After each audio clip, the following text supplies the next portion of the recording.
Assalamualaikum warahmatullahi wabarakatuh. Sahabat beriman, terima kasih yang udah like dan subscribe. Saya doakan semoga diberikan keselamatan di dunia dan akhirat, amin. Di suatu tempat di daerah Jawa Timur, ada sebuah kerajaan yang mengalami masa sulit dan pahit. Kemudian lahirlah seorang anak bernama Raden Syahid, anak dari Adipati Tuban. Semasa hidupnya, ia mengalami penderitaan dan ketidakadilan yang dilakukan oleh ayahnya, sehingga membuatnya harus mengambil jalan yang berbeda. Cerita ini diambil dari sejarah dan membawa kita ke perjalanan spiritual Raden Syahid yang dikenal dengan Sunan Kalijaga. Raden Syahid memprotes apa yang dilakukan oleh ayahnya kepada rakyat. Ia melihat penderita rakyat yang semakin hari semakin menjadi-jadi, kekeringan, kelaparan dan penderitaan terus melanda rakyatnya. Ia berpikir akan mencuri makanan di gudang penyimpanan makanan kerajaan. Suatu malam ia berhasil masuk ke dalam gudang itu dan mengambil makanan, kemudian ia serahkan kepada rakyat. Kebiasaan ini terus ia lakukan, dan menjadi seorang pencuri yang budiman. Sampai akhirnya di salah satu aksinya Raden Syahid tertangkap.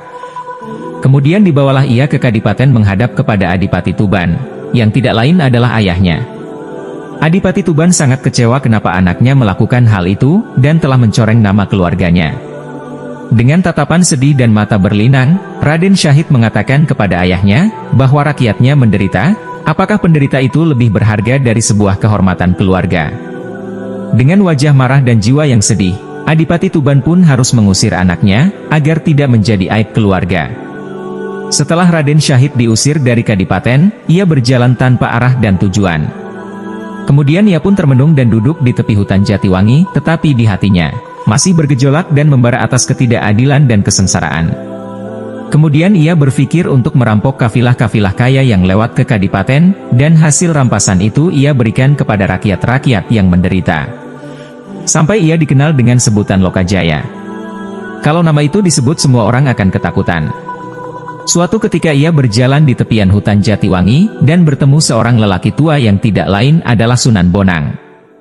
Raden Syahid pun mendekati lelaki itu, dan bermaksud akan merampoknya, karena ia melihat lelaki tua itu membawa tongkat seperti warna emas. Dengan santai Sunan Bonang bertanya kepada Raden Syahid, "Ada apa anak muda? Bukankah merampas dan mencuri itu tidak baik, walaupun kau gunakan untuk kebaikan sekalipun?"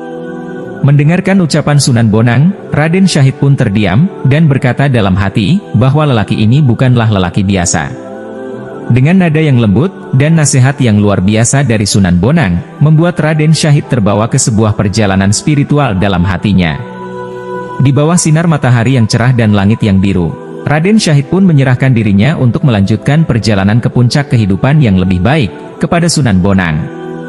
Sunan Bonang mengerti betul bagaimana mengajarkan seseorang yang belum bisa mengenali jati dirinya. Sunan Bonang tidak mengajarkannya tentang ibadah, tapi ia mengajarkannya bagaimana berlemah lembut dan kesabaran serta esensi spiritual yang akan menjadi ciri khas pembelajaran Wali Songo dalam menyiarkan agama Islam. Sebelum mengajarkannya ibadah formal, Sunan Bonang justru mengajarkan pendekatan spiritual dan membawa Raden Syahid ke sebuah tepian sungai. Kemudian Sunan Bonang menancapkan tongkatnya dan mengatakan kepada Raden Syahid, "Bertapalah di sini dan jangan beranjak sampai aku kembali." Bukan tanpa alasan kenapa Sunan Bonang melakukan hal itu, ia ingin mengajarkan pentingnya kesabaran dan kepatuhan serta menahan ego dalam diri. Raden Syahid pun memejamkan matanya, mendengar suara burung, harimau, air yang mengalir dan bahkan ikan yang naik mengambil nafas di air. Semua kehidupan menyatu dalam dirinya. Ia merasakan spiritual yang luar biasa. Hari berganti hari, musim berganti musim. Ia merasakan bagaimana pohon-pohon tumbuh, akar-akar mulai menutupi tubuhnya. Ia merasakan semuanya dan merasa bersatu dengan segala kehidupan. 3 tahun berlalu, dengan takdir Allah, Sunan Bonang pun kembali dan melihat muridnya yang masih duduk di tempat itu. Sunan Bonang pun mengumandangkan azan. Di tengah kesunyian membuat mata Raden Syahid pun terbuka. Sunan Bonang pun mendekati dan membantunya berdiri. "Setelah pelajaran spiritual ini barulah aku akan memberikan pembelajaran formal tentang agama Islam, untuk mempersiapkan peran baru yang akan kamu pikul untuk menyebarkan syariat Islam." Sunan Kalijaga adalah orang yang menyiarkan Islam dengan bijaksana. Ia terkenal dengan syair-syairnya, sehingga banyak orang-orang yang memeluk Islam tanpa paksaan dan terbebani. dan menjadikannya salah satu wali songo. Semoga kisah ini bermanfaat, yang benar datangnya dari Allah, dan yang salah datangnya dari saya sendiri. Sampai ketemu di video selanjutnya. Assalamualaikum warahmatullahi wabarakatuh.